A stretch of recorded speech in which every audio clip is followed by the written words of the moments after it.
자, 오늘 제1과 먼저 책 연구 하도록 하겠습니다. 이미 잘 알고 계시는 것처럼 간단하게 앞으로 공부해야 될 단계를 잠깐 기억해 보도록 하겠습니다. 첫째는 책 연구. 이게 연륜문의 첫 번째 단계죠. 두 번째는 보조 연구. 요게 개관입니다. 요 개관을 이제 오늘 다 마치도록 하겠습니다. 세 번째가 단원 연구. 요건 장별로 관찰하는 것입니다. 네 번째가 단락 연구. 요거는 단락별로 연구하는 거죠. 여기라. 다섯 번째는 어, 연구한 것들을 종합하고 적용하는 단계. 이렇게 열린문이 이렇게 다섯 가지의 단계로 진행이 된다는 것 여러분 잘 알고 계시죠? 여기. 자, 그러면 제1과 책 연구 개관 첫 번째를 진행합니다. 한번 읽어보시기를 바라고요. 1번으로 가겠습니다. 사무엘서, 우리가 지금 개관은 사무엘 상하를 다 함께 하겠습니다. 상권, 하권, 사무엘 상하를 사무엘서라고 부른다면, 문학 양식은 뭐냐? 이야기체죠. 스토리로 되어 있습니다. 내러티브라고 그렇게 부릅니다. 이야기체로 되어 있어요. 그래서 이야기로 읽어야 됩니다. 그래서 부록에 이야기체 성경 연구를 위한 안내가 들어있으니까 이것도 자세히 읽어보시면 도움이 될 거라고 생각합니다. 이게 너무나 이 사무엘 상하가 부피가 크기 때문에 전체 읽으면서 나가는 것은 불가능하고 개관할 때는 전체적으로 개괄적으로만 진행하도록 하겠습니다. 자, 그러면 4번으로 넘어가겠습니다.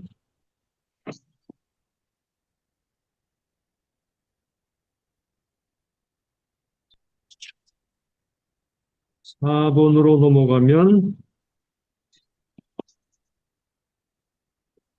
사무엘 상하 내용 분석 도표를 완성하라 그렇게 되어 있거든요. 사무엘 상하 내용 분석 도표. 자, 이 도표를 그 다음 페이지에 보시면 나올 거예요. 자, 보시죠. 보셨죠? 여기 보게 되면 이렇게 되어 있어요.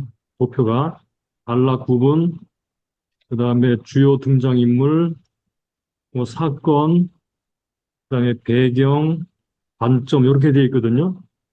이거를 너무 길어서 이거 하나하나 읽는데도 상당한 시간이 많이 걸리기 때문에 전체 틀을만 기억하는 정도로 진행하도록 하겠습니다.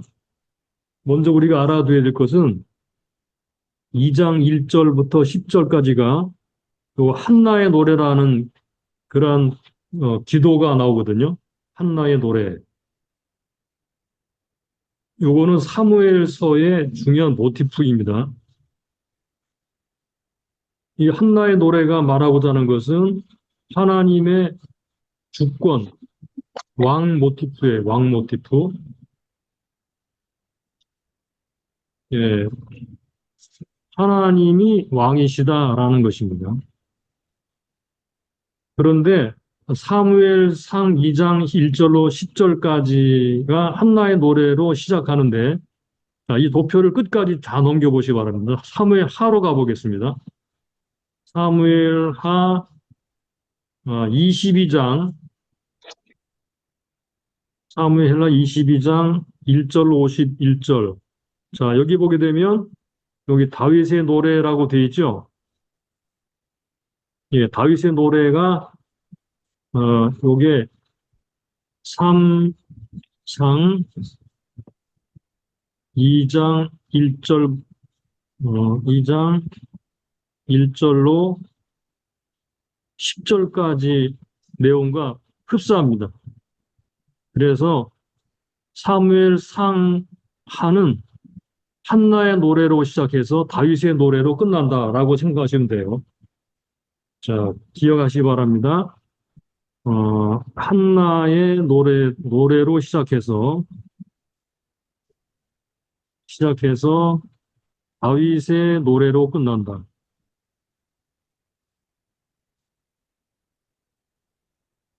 그러므로 이 두 노래, 한나의 노래와 다윗의 노래는 이 사무엘상의 핵심 모티프를 이루고 있어요. 자, 요거는 상식적인 것이니까 알아두시기 바라고요. 다시 도표를 앞으로 가보겠습니다. 도표를 맨 앞으로 가면 자, 이제 1장부터 7장까지 여기다가 선을 그시죠, 이렇게. 선을 그시고 여기에는 사무엘의 이야기입니다. 1장부터 7장까지는 사무엘의 이야기고요. 자, 8장부터 15장까지.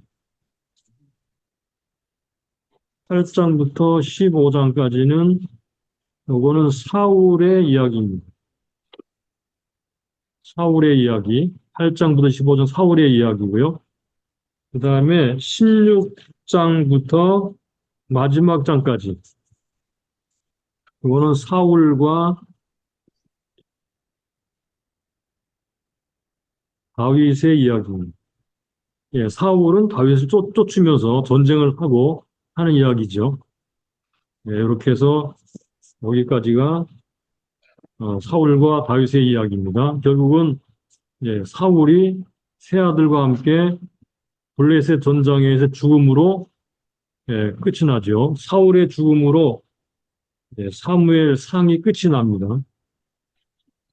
자, 그 다음에 사무엘 하로 가보겠습니다. 도표로 보시죠. 사무엘 하로 가보시면 사무엘 하의 내용은 다윗의 이야기입니다.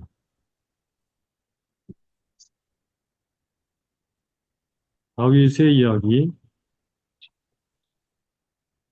그러면 1장부터 4장까지는 예, 다윗이 유다의 왕이 된 이야기입니다. 유다의 왕. 그래서 베냐민 지파와 유다 두 지파만 유다 지파만 이제 다윗을 따르죠. 베냐민도 같이 아마 예, 베냐민과는 지금 원수 관계이기 때문에 예, 일단은 베냐민 지파인 예, 다른 지파들과 함께 다윗과 대적 관계가 됐죠. 그러다가 이제 5장부터 9장까지 예, 전 이스라엘의 왕, 이스라엘 12지파의 왕이 됩니다. 베냐민 지파가 완전히 굴복되어서 예, 들어오게 되자 12지파가 다 유다 다윗을 왕으로 삼죠. 그 다음에 10장부터 조용히 안 해? 예, 10장부터 21장까지 예, 10장부터 21장까지입니다. 사무엘하 10장부터 21장까지는 다윗의 범죄와 그 결과입니다.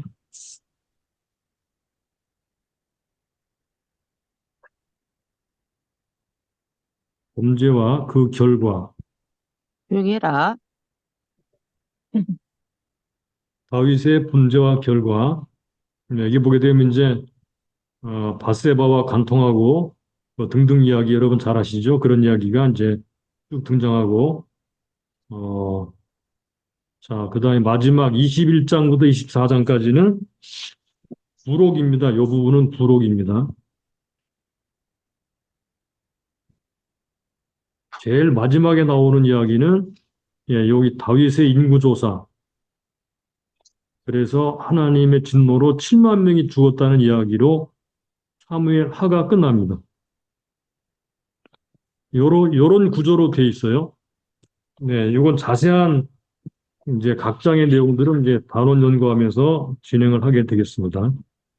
자, 5번으로 가볼까요? 네, 대략적인 그런 그림만 나가면서 보겠습니다. 5번에는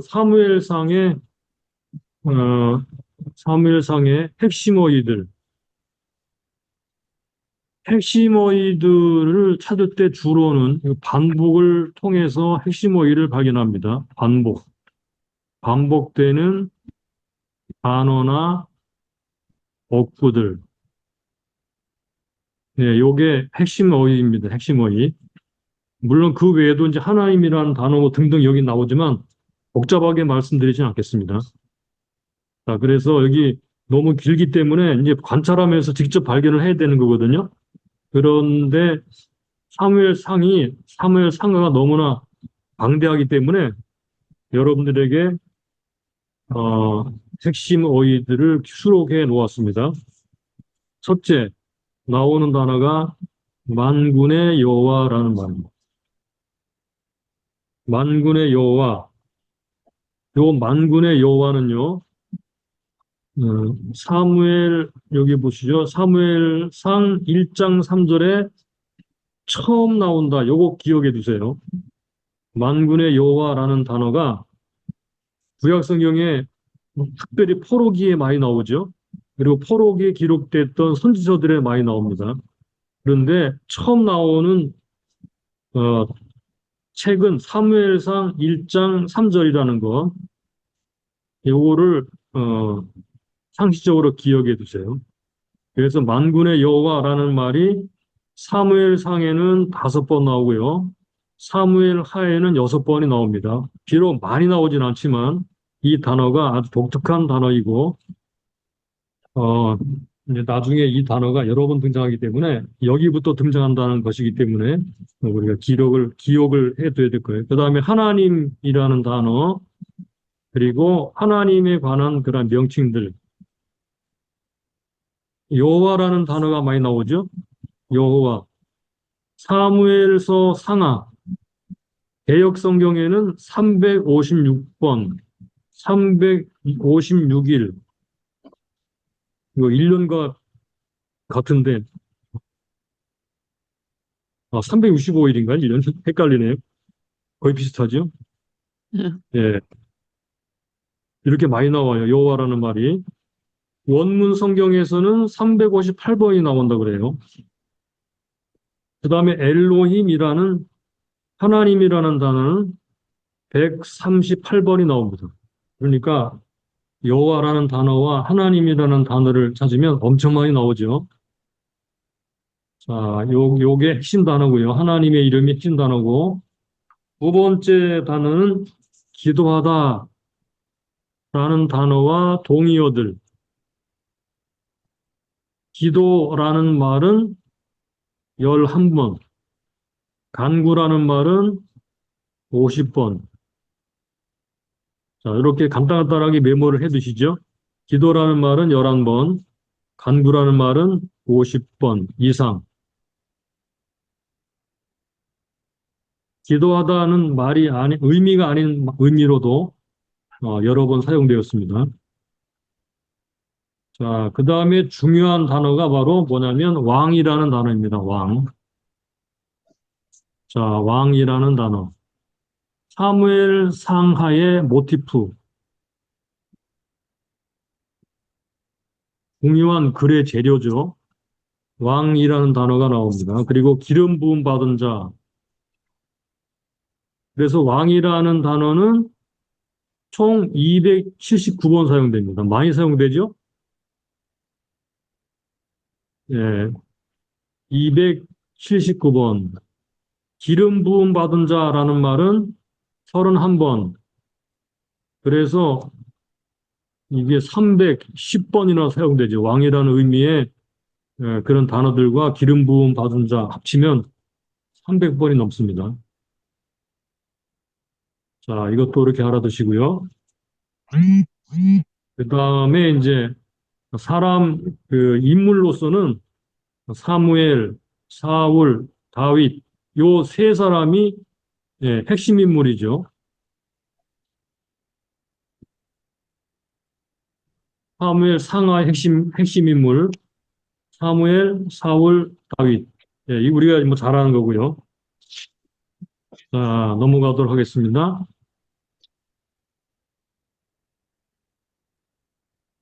요거는 아까 한 거니까 넘어가도록 하겠습니다.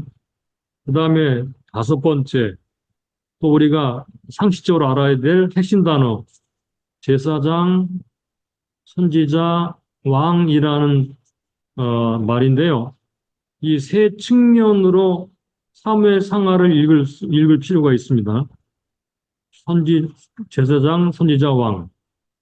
요 셋이 바로 기름 부음 받은 자죠. 기름 부음 받은 자. 네, 여기 나오는 선지자들도 있고, 갓과 나단 같은 대표적인 선지자들, 제사장들, 그 다음에 왕들 이야기가 바로 사무엘 상하에 나옵니다. 자, 그러면 6번으로 가볼까요?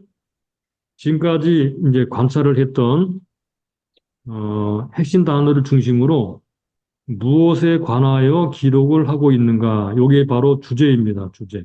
서브젝트라는 말인데요. 사무엘서가 무엇에 관하여 기록하고 있는가? 주제는 무엇인가 하는 말이죠. 네, 이것도 그냥 제가 여러분들에게 답을 말씀드리고 넘어가는 것이 좋겠습니다. 여기 핵심 단어 하나하나 다 찾아야 되는데 제가 대신 찾는 걸로 하겠습니다. 너무 방대하기 때문에 나중에 장별 관찰할 때 좀 더 자세히 알아보도록 하고 이 정도로 넘어가는 것이 좋겠습니다.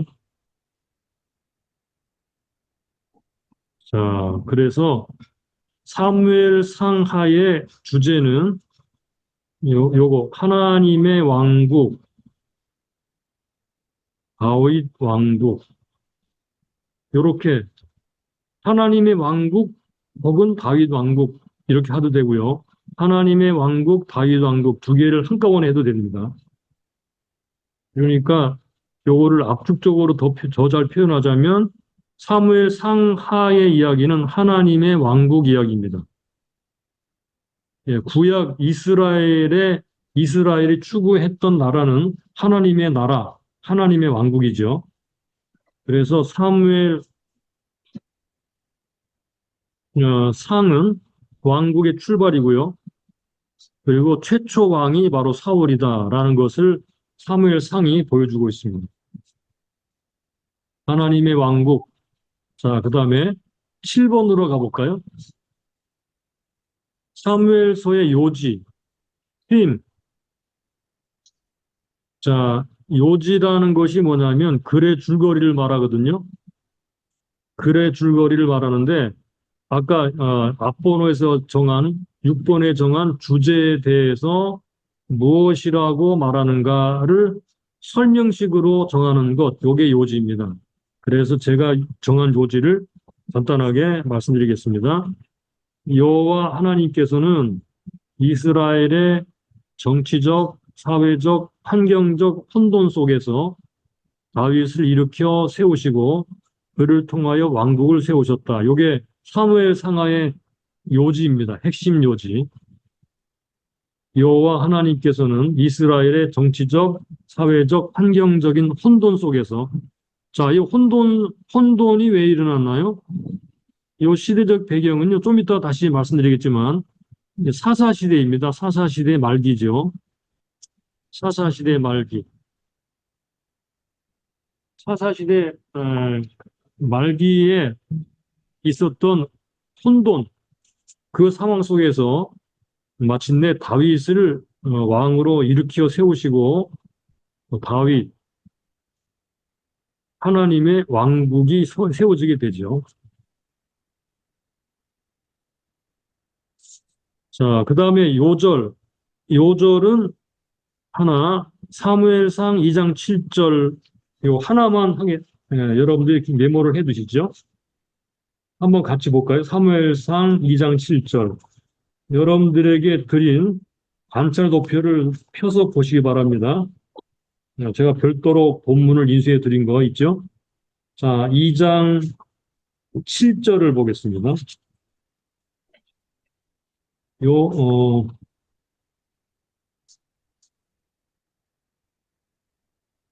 여호와는 가난하게도 하시고 부하게도 하시며 여기 낮추기도 하시고 높이기도 하시는도다. 예, 여기에서 낮추기도 하시고 높이기도 하신다. 요게 핵심 내용이에요. 하나님이 그래서 왕이시죠. 하나님이 왕이십니다. 그 외에 물론 여러 말들이 많이 있지만 어, 요절이니까 그냥 간단하게 한 절만 그렇게 하는 걸로 하겠습니다. 그래서 우리는 여기서 한 가지 주목하고 넘어가야 될 게 있습니다.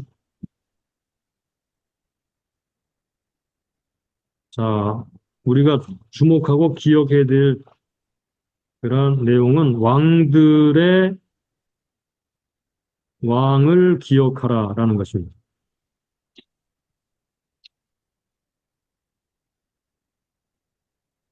자, 왕들의 왕은 누구신가요? 예, 여호와 하나님이시죠.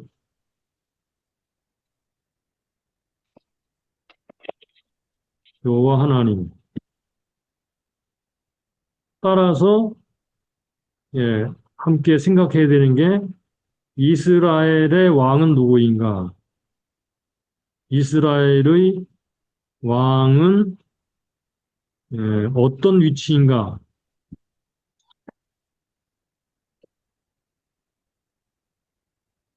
자, 이스라엘의 왕은 누구입니까? 여기 나오는 두 사람이죠. 하나는 사울이고 하나는 다윗이죠.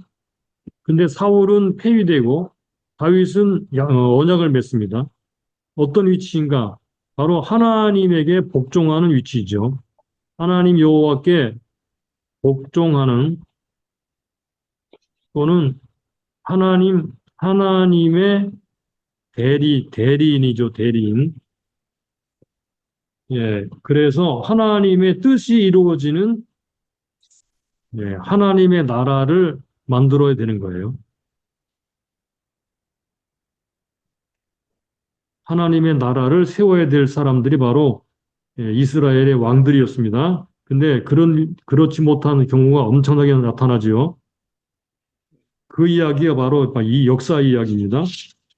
자, 그 다음에 8번으로 가겠습니다. 저장 목적. 사무엘서의 저장 목적. 하나님께서 어떻게 사무엘서를 왜 기록하게 하셨는가? 하나님이 사무엘서를 기록하게 하신 목적. 사무엘서를 기록한 목적입니다. 자, 사무엘서의 목적. 이스라엘의 진정한 왕은 누구인가라는 것을 알리는 거예요. 또 한 가지는 다윗을 드러내는 것을 목적으로 하고 있습니다. 첫째로 이스라엘의 참된 왕은 누구인가 하는 것하고 또 한 가지는 다윗을 하나님이 세우셨다라는 것입니다. 그래서 한나의 기도와 다윗의 기도로 감싸져 있거든요. 전체 이야기가. 한나의 기도와 다윗의 기도가 전체 이야기를 감싸고 있다.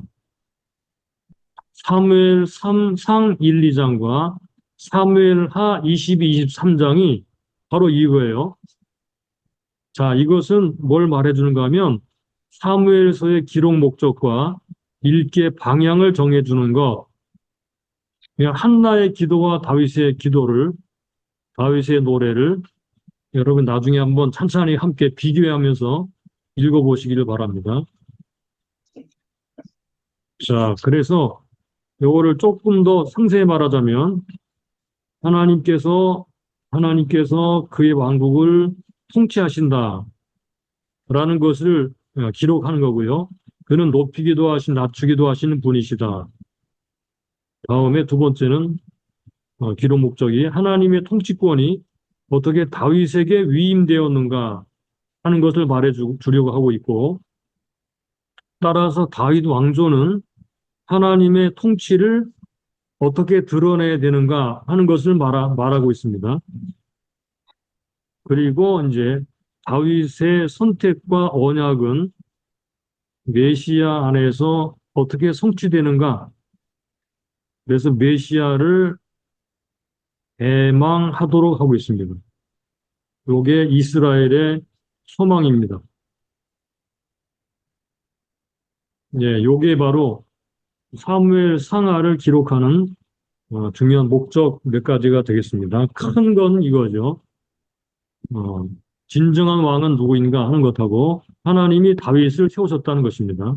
그래서 한나의 기도와 다윗의 기도가 사무엘 상과 맨 처음과 끝에 있어서 사무엘서를 감싸고 있으므로 이 이야기 전체 방향이 정해진다라는 것입니다. 자, 이런 것들을 이제 참고하시면서 사무엘 상하를 읽으시면 되겠어요. 그래서 우리는 사무엘 상을 연구하면서 이제 기도를 해야 될 기도 제목, 첫째는 하나님의 통치에 복종하는 것입니다. 복종하게 하소서. 하나님 나라, 이 하나님 나라에 관한 이야기는 신약 복음서를 통해서도 잘 나타나죠. 예수님이 하나님의 나라를 이 땅에 가지고 오셨습니다. 그러니까 다윗의 성취이기도 하죠. 하나님의 나라에 복종하는 것, 이게 바로 우리들의 모습입니다. 두 번째, 사무엘 상을 연구하면서 이 이야기 안에서 나를 발견하게 하소서. 내가 어떤 사람인가?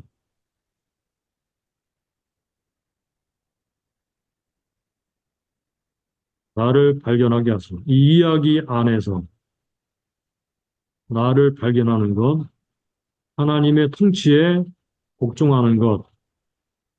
자, 요거 두 가지를 기도 제목으로 삼고 기도하시면서 사무엘상을 연구해 나가면 좋겠습니다.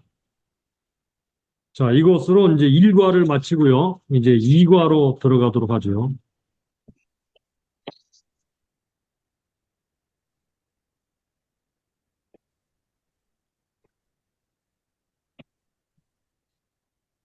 자, 이제 2과를 펴시기 바랍니다.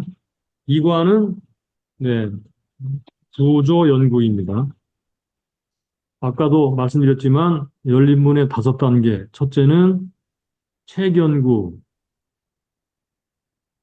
두 번째는 구조 연구. 요게 바로 개관입니다. 개관 관찰. 어, 그래서 열린 문은 숲을 먼저 보고 그 다음에 나무들을 보는 방식, 전체를 보고 세부적인 것을 보는 방식으로 진행이 된다는 것 여러분들이 이미 알고 계실 것이지만 한번 기억해 두시기 바랍니다. 자, 그래서 이 두 번째, 개관 두 번째, 구조연구. 구조연구는, 자, 이 교재 보시면 구조연구의 목적은 나오죠? 구조연구를 하는 목적은 저자가 자신의 저작 의도에 맞게 어떻게 내용들을 적절하게 배치했는가를 아는 것. 그래서 요거를 배치한 그런 상태를 구조라고 부르죠, 구조. 예, 구조를 보기 위해서는 이제 도표가 중요합니다. 도표로 만드니까 구조를. 구조연구 요거 순서 참고하시기 바라고요. 자, 넘어가도록 하겠습니다. 1번 구조의 종류. 구조의 종류는, 구조란, 자, 여기 보시면 좋겠습니다. 구조란 하나의 개념이나 사상을 전달하기 위하여 용어들이 정신적, 언어적, 문학적 형태를 따라서 서로 밀접하게 관계를 형성한 글의 틀, 또 글의 틀, 요것만 기억하세요. 글의 틀 또는 뼈대를 말합니다. 네, 구조란 뭐냐? 글의 틀, 뼈대를 말한다. 그 글의 틀과 뼈대를 이제 형성하는 방식이 뭐냐? 그게 인물 중심으로 되어 있느냐, 사건 중심으로 되어 있느냐, 시간 중심으로 되어 있느냐, 장소 중심으로 되어 있느냐, 사상이나 개념 중심으로 되어 있느냐. 예, 요거는 주로 이제 글의 주제 뭐 이렇게 나타나죠. 그러면은 사무엘 상하는 뭐로 되어 있을까요? 예, 요거 두 번째입니다. 사건 중심입니다. 물론 인물 중심인 또 있죠. 예, 요게 첫째라면 인물 중심은 두 번째입니다. 요거가 서로 왔다 갔다 할 수 있어요.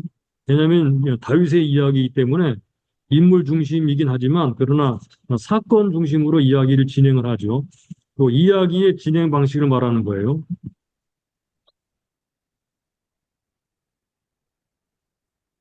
예, 이야기의 진행 방식.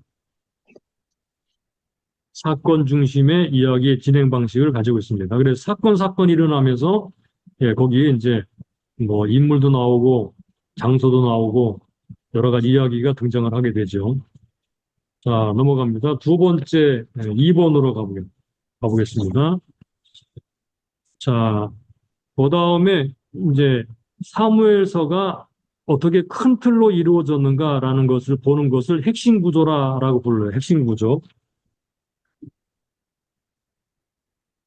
여기 개간 도표에 들어있는데 요거를 먼저 우리가 좀 알기 위해서 개간 도표에 있는 핵심 구조를 밑에 도표로 옮겨놨습니다. 한번 보실까요?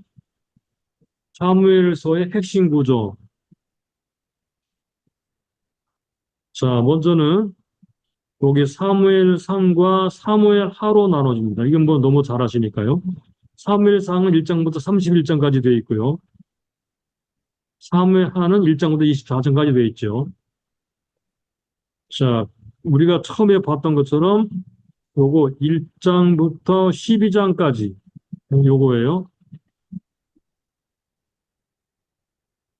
네, 이렇게 사무엘의 시대입니다. 사무엘 시대. 1장부터 12장까지는 사무엘의 시대고요. 13장부터 31장, 여기 사무엘 상 마지막까지는요, 사울의 시대입니다. 그러니까 사무엘 상은 사무엘의 시대와 사울의 시대를 이야기하고 있다. 물론 다윗이 등장하지만 아직 다윗의 시대는 안 됐죠. 그리고 사무엘 하가 바로 다윗의 시대입니다. 사무엘 하가 다윗의 시대. 이건 여러분 잘 아시죠? 자, 이거를 간단하게 조금 좁게 보자면요. 1장부터 3장까지가 여기 사무엘의 등장, 예, 사무엘의 탄생 및 등장하는 이야기. 4장부터 7장까지가 법궤 이야기, 법궤가 빼앗겼죠, 그죠? 그 다음에 8장부터 12장까지가 왕을 요구하는 것과 함께 사울의 등장, 사울이 등장하게 되죠. 자, 이렇게 큰 틀이 세 개가 나와요. 사무엘의 등장, 법궤 이야기, 왕을 달라고 하는 요구와 사울의 등장.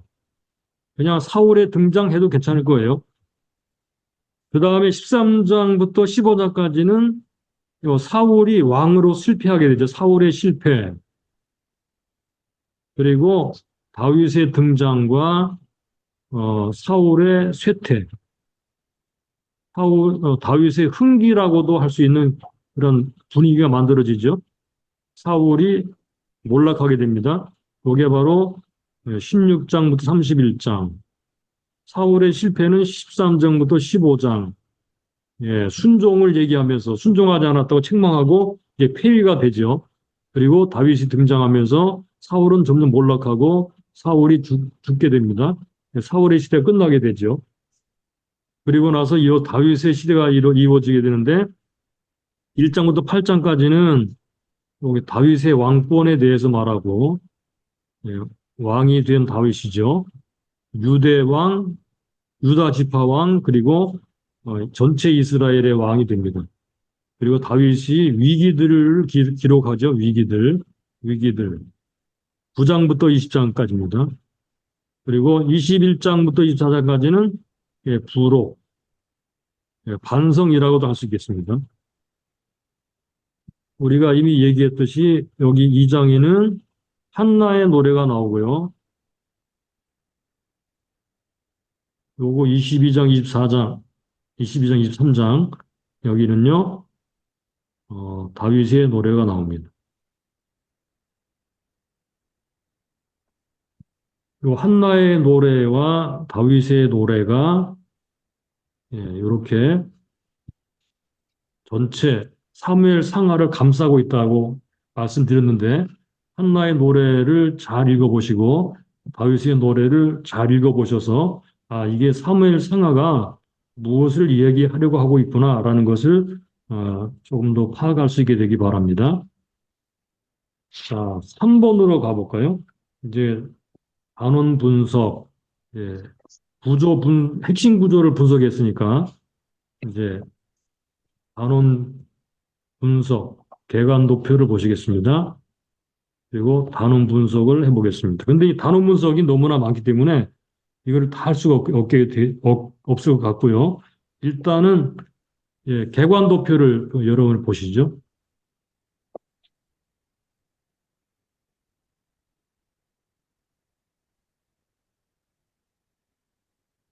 이 과의 맨 끝에 보면 개관 도표가 있거든요.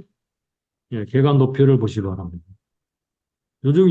나중에 이거 다 드릴 테니까 다운받아가지고 프린트하면 답이 다 들어있어요. 그래서 제가 오늘 강의한 내용들을 전부 다 드릴 거니까 다운받아가지고 프린트해서 보관하시고 필요할 때 보시고 나중에 게이지 연구하실 때 보시기 바랍니다.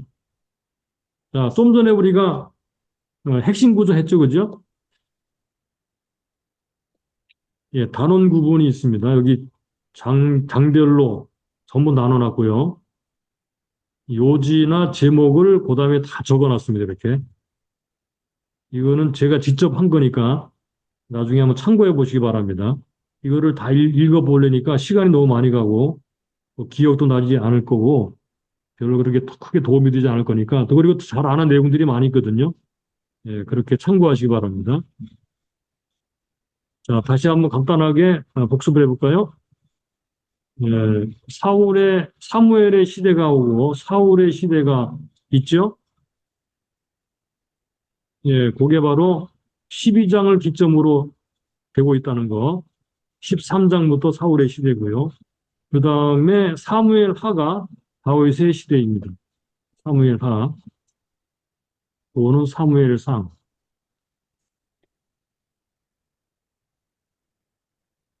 자, 그리고 내용 분석으로 가볼까요? 제일 처음에 등장하는 인물이 엘리 제사장. 그 다음에 사무엘이 등장하고 그 다음에 사울 왕이 등장하죠. 이거는 너무나 잘 아는 이야기입니다. 그 다음에 도망 다니는 다윗이 등장합니다. 이렇게 해서 3상이 끝나고 학원에 들어오면 유다 왕이 된 다윗과 전체 이스라엘의 왕이 된 다윗의 이야기가 나오고 다윗이 이제 바세바를 범한 그런 결과로서 하나님이 그의 왕국에 엄청난 시련을 가져다 주시죠. 그래서 그 결과가 나타납니다. 마지막에 부록이 등장합니다. 자, 그 다음에 이걸 좀 더 자세하게 보면요. 사무엘과 엘리의 아들들이 비교가 되죠. 처음에. 그러다가 언약궤가 등장하고 빼앗기죠. 그 다음에 왕으로 사울이 선택이 되고 그런데 사울이 불순종하게 됩니다. 그러자 다윗이 등장하게 되고 다윗이 에, 도망 다니고 위기가 오게 됩니다. 그리고 광야의 도망자 다윗이 등장하게 되고 결국은 다윗이 왕이 되고 근데 또 다윗이 범죄해서 위기들이 닥치게 되고 그리고 기타 부록으로 이 책의 이야기 끝납니다. 아까도 말씀드렸지만 한나의 노래가 처음에 나오고 다윗의 노래가 처음에 등장합니다. 한나가 노래했던 것처럼 높이고 낮추시는 것은 하나님이신데 결국은 하나님께서 다윗을 높이셨다라는 말이죠. 예, 높은 자를 낮추시고 낮은 자를 높이시는 하나님, 왕 중의 왕이신 하나님. 예, 이게 바로 한나의 노래이며 다윗의 노래입니다. 자, 요거를 또 왕이라는 측면에서만 보면요. 이 한나의 노래 안에 이 왕을 고대하는 내용이 이제 스며들어 있어요. 그래서 사울 왕이 첫 번째 왕이 되고 두 번째 왕으로 준비되면서 10년 동안 이제 순환을 당하죠, 다윗이. 그리고 헤브론에서 다윗이 왕이 되어 7년을 다스리게 되고 예루살렘의 왕이 되어 33년을 다스리게 되어서 총 40년간 왕이 됩니다. 네, 요거 도표를 나중에 드릴 거니까 여러분이 참고하시기 바랍니다. 그래서 요 책 제목, 사무엘 상하의 책 제목은 하나님이 통치하신다라는 것입니다. 제목을 이렇게 달았습니다. 하나님이 통치하신다. 하나님이 통치하신다.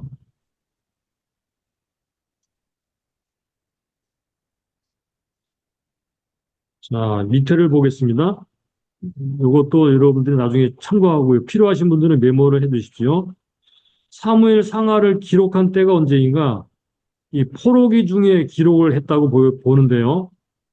저자는 누구이냐? 역대상 29장 29절에 자, 한번 볼까요? 거기에 우리가 참고할 만한 사람들이 등장해요. 역대상 29장 29절. 예, 여기 이제 이건 뭐 그냥 보지 말고 간단하게 선지자들, 이 글을 기록한 선지자들의 기록이라고 등장합니다. 그래서 아마 그 당시에 나단이라든가 갓이라든가 이런 선지자들이 기록을 했다고 사무엘 이런 선지자들이 기록을 했다고 보여지는데 우리가 보통은 사무엘이 기록했다라고 보고 있죠, 그죠? 아무튼 선지자들이 기록한 것으로 등장합니다. 자, 핵심 어휘는요, 만군의 여호와, 기도하다, 왕, 이런 단어들이 핵심 단어입니다. 물론 여호와라는 말이 훨씬 많이 등장하죠. 여호와. 그래서 어, 특이하게 기억해야 될 단어는 왕이라는 단어입니다. 이게 바로 모티프입니다. 글의 재료입니다. 요절은 사무엘상 2장 7절.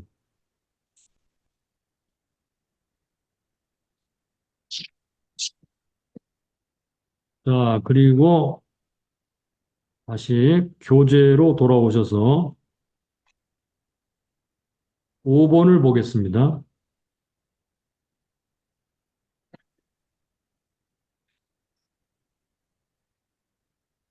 자, 5번을 보실까요? 성경 저자는 자신의 저작물을 통해 하나님의 계시 혹은 하나님의 메시지를 전하려고 의도하였습니다. 하나님의 계시 또는 메시지를 전하려고 의도하였다. 따라서 오늘날 독자도 한 책의 신학이나 신학적 의도를 알므로써 그 책을 통해 주시는 하나님의 메시지를 발견할 수 있다. 요거를 책의 신학이라고 부르기도 하고 신학적 의도라고 부르기도 합니다. 그래서 이게 이제 신학이라는 말이 여기서 이렇게 나오는 거예요. 그 책의 신학이나 신학적 의도는 그 책의 저장 목적과 밀접한 관련이 있습니다. 저자는 자신이 전하고자 하는 특별한 관점으로 구체적인 역사적 배경을 가지고 책을 기록하였습니다. 사무엘서와 같은 이야기체 성경은 저자의 관점과 저자의 관점과 목적을 알 때 그 책의 의도대로 정확한 해석과 적절한 적용을 이끌어낼 수 있습니다. 자, 다시 한번 이제 저자 목적을 복습하라 그랬죠. 간단하게 다시 한번 보겠습니다. 사무엘서의 목적은요. 첫째, 이스라엘의 진정한 왕은 누구인가? 여호와 하나님이죠. 요거를 알게 하는 거예요. 이스라엘의 진정한 왕은 여호와 하나님이다라는 것을 알리는 것이 목적이에요. 이스라엘의 왕은 누구인가? 예, 요것은 다윗이죠, 그죠? 그래서 하나님의 왕국과 다윗의 왕국, 이 두 가지는 뗄 수가 없는 거예요. 다윗은 하나님의 대리인으로서 하나님의 나라를 세워야 되는 거죠. 요거를 알리는 거예요. 예, 이것을 알리도록 글을 썼는데, 예, 아까도 말씀드렸지만 한나의 기도와 다윗의 기도가 감싸고 있어서 기록 목적과 읽기 방향을 정해준다고 그랬습니다. 네, 이렇게 참고하시기 바랍니다. 아까 목적 했기 때문에 자세하게 하진 않겠습니다. 자, 6번으로 가보겠습니다. 사무엘서의 신학을 연구하겠습니다. 뭐 하나님의 메시지라고도 볼 수 있을 거예요.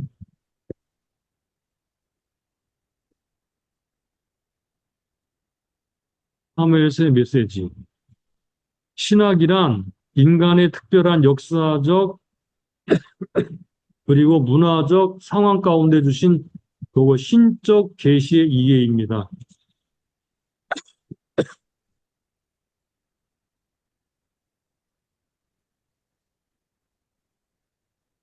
네, 신적 계시의 이해. 이해를 하면 아 하나님이 우리에게 무슨 메시지를 주려고 하는구나를 알 수 있게 되겠죠. 첫째로 우리가 알아봐야 될 것은 저자가 하나님에 관하여 어떤 명칭을 사용하고 있느냐 하는 것입니다. 우리가 아까 보았듯이 만군의 여호와라는 말이 처음으로 등장한다고 그랬죠, 그죠? 그 다음에 여호와라는 말이 엄청 많이 등장하고 하나님 별칭인 반석 이런 말들이 여러 번 등장합니다. 그 다음에 사무엘서의 배경을 먼저 잠깐 보면요. 자, 사무엘서의 배경은 요거 그 사사기의 부록인 17장부터 21장까지 반복되는 말. 또 그때 이스라엘의 왕이 없으므로 자기 소견에 옳은 대로 행하였더라. 이렇게 나오죠. 요게 바로 요게 바로 사무엘서의 배경입니다. 왕이 없으므로 사람이 자기 소견에 옳은 대로 행하였더라. 물론 왕은 이스라엘의 왕 하나님이죠. 하나님께 복종하지 않았어요. 하나님이 왕이신데 인간이 왕을 달라 요구했죠. 그래서 결국은 다윗을 주셨는데 하나님이 왕이시다는 것을 다윗을 통해 드러내게 되므로 드디어 왕이 생기게 되죠. 이런 것들이 이제 배경 중에 하나입니다. 그 다음에 종교적 배경. 그 당시 종교 중심지는 여호와의 언약궤가 있는 실로였습니다. 실로. 그때 선지자가 제사장이 엘리였고 이 사람은 사사이면서 제사장이었습니다. 무능하고 늙은 사람. 그리고 아들들은 불량배. 그러니까 그 당시에 얼마나 종교적으로 불완전하였는가를 알 수 있게 되죠. 자, 나머지는 맨 마지막 5번으로 가보겠습니다. 부속사적 배경. 자, 창세기부터 읽게 되면요. 하나님께서는 창세기의 아브라함 때부터 왕을 세우시려는 뜻을 밝히셨어요. 49장 8절로 10절. 근데 드디어 사사시대 혼란을 겪으면서 왕이 필요한 때가 됐죠. 그런데 문제는 이스라엘 백성들이 구별된 하나님 백성으로가 아니라 하나님의 백성으로가 아니라 이방 나라들과 같은 나라가 되기 위해서 왕을 요구했다는 거예요. 하나님의 백성이 되는 것이 아니라 왕의 백성이 인간 왕의 백성이 되려고 했다는 거예요. 요거를 구분하시기 바랍니다. 하나님의 백성. 하나님 왕으로 섬기는 백성이죠. 인간 왕의 백성. 하나님이 염두에 둔 것은 요거 하나님의 백성 되는 거거든요. 근데 이스라엘이 염두에 둔 것은 인간 왕의 백성, 인간 나라가 되는 거예요. 요게 사울이 그렇게 되었다가 실패했죠. 결국은 이렇게 되기 위해서 하나님이 다윗이 마음에 맞으셨고 다윗을 세우셨죠. 네, 이런 것들이 구속사적 배경이 되겠습니다. 그리고 마침내 다윗이 모형으로 보였던 메시아 왕이 등장하는데 바로 이것이 예수 그리스도이시고 다윗 왕가에서 태어난 왕으로 묘사된 마태복음에 이렇게 잘 나타나고 있습니다. 자, 그 다음에 괄호 3번으로 가볼까요? 신학, 사무엘서를 지배하고 있는 신학이나 신학적 주제들. 요거는 성수진 교수의 글을 참고한 것입니다. 자, 한번 보실까요? 하나님의 절대 주권과 섭리. 하나님은 높이기도 하시고 낮추기도 하시는 분이시다. 그 다음에 하나님의 통치, 신정의 원칙인데 하나님은 다윗에게 왕권을 위임하셨다. 위임. 그 다음에 왕정, 하나님의 대리 통치, 하나님 나라의 모형입니다. 왕정이라는 것은 하나님 나라의 모형으로서 하나님이 다스리시는 것을 사람이 구현하는 거죠. 그 다음에 네 번째는 언약, 순종과 불순종, 축복과 저주. 여기 그래서 다윗의 언약이 등장하죠.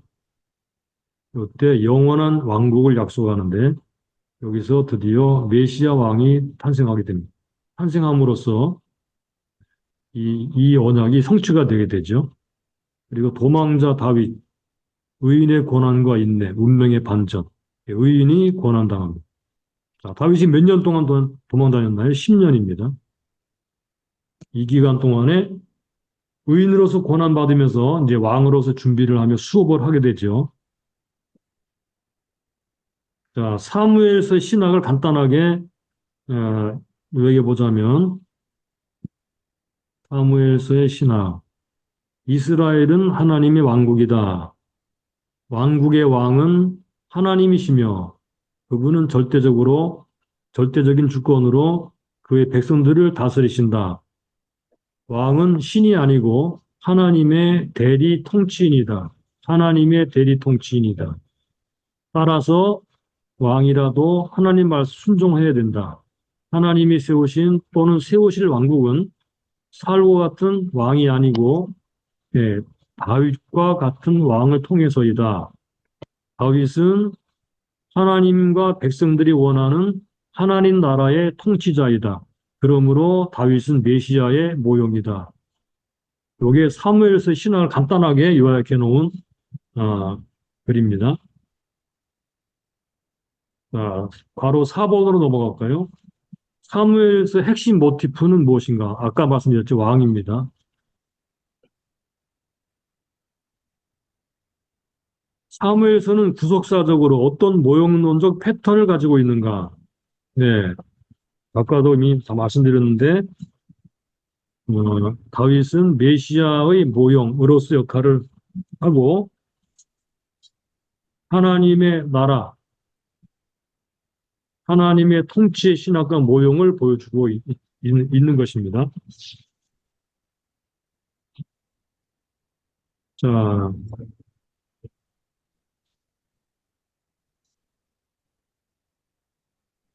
7번으로 가보겠습니다. 자, 이러한 역사는 우리에게 무엇인가? 고린도전서 10장 6절에 우리의 거울이다 그랬죠. 우리의 거울이 되어 이런 일은 우리의 거울이 되었다 그랬죠. 11절도 이런 일이 거울이 되고 말세를 받는 우리의 경계로 기록하였느니라 이렇게 말을 했어요. 그래서 사무엘서는 거울이다. 역사는 거울이다. 거울 역할을 한다. 자, 거울은 자신을 들여다보게 만드는 거죠. 어, 그러므로 역사를 보면 하나님의 섭리와 뜻을 알 수 있다. 역사를 통해 윤회가 아니고 하나님의 교훈을 발견하는 것입니다. 아, 역사가 이렇게 쭉 기독교의 성경의 역사관은 시간과는 시작이 있고 끝이 있죠, 그죠? 하나님은 알파와 오메가이십니다. 우리가 어느 즈음에 있죠? 우리는 성경을 통해서 이렇게 예, 거울 역할을 하는 것이고 이렇게 미리 내다보는 거죠.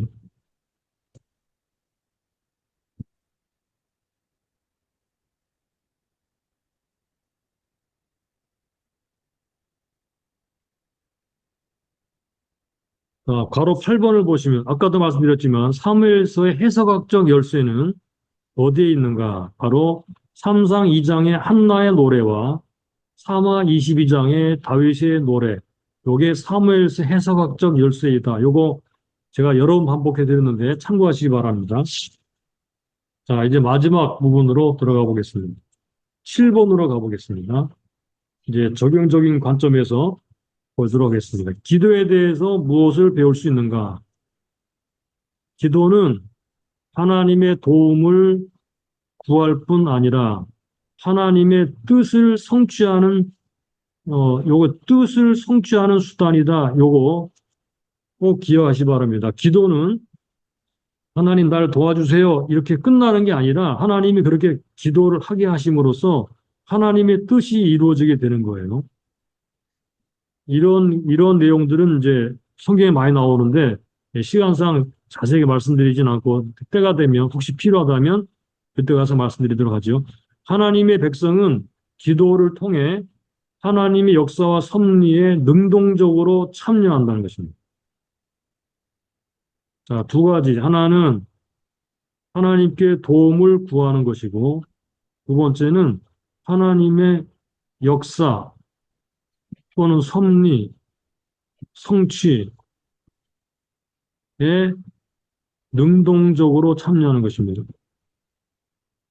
하나님은 언약을 하고 약속을 하시고 기도해야 이루신다 이렇게 말씀하셨거든요. 그래서 기도하면 하나님이 약속하신 것, 언약하신 것들이 이루어지게 됩니다. 하나님의 뜻이 기도를 통해 이루어진다는 거죠. 그래서 기도는 굉장히 중요한 것이 되죠. 둘째, 하나님의 나라, 하나님의 통치, 하나님 말씀에 대해서 무엇을 배울 수가 있었는가?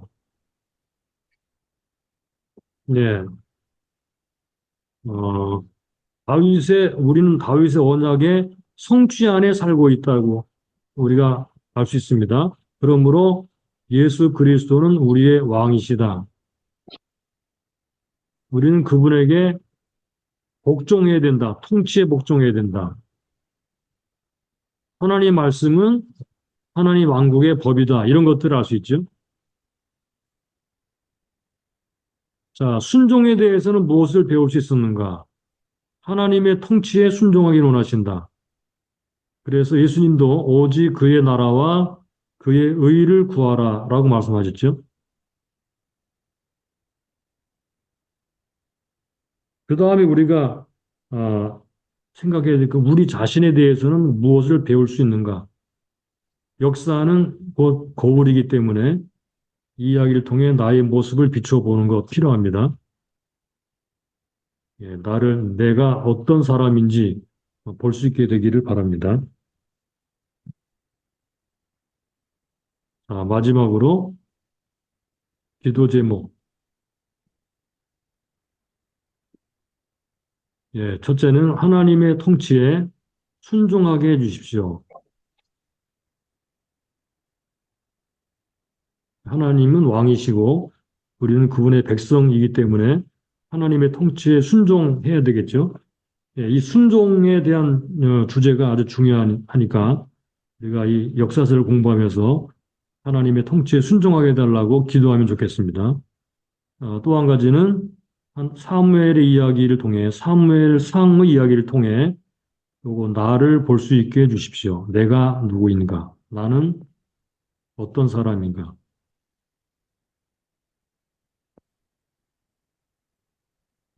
나의 모습은 어떤가? 이런 것들을 이제 거울을 들여다보듯이 자신을 볼 수 있게 되면 좋겠습니다. 사무엘 상 하가 한 권의 책이기 때문에 우리가 전체를 다루었는데요.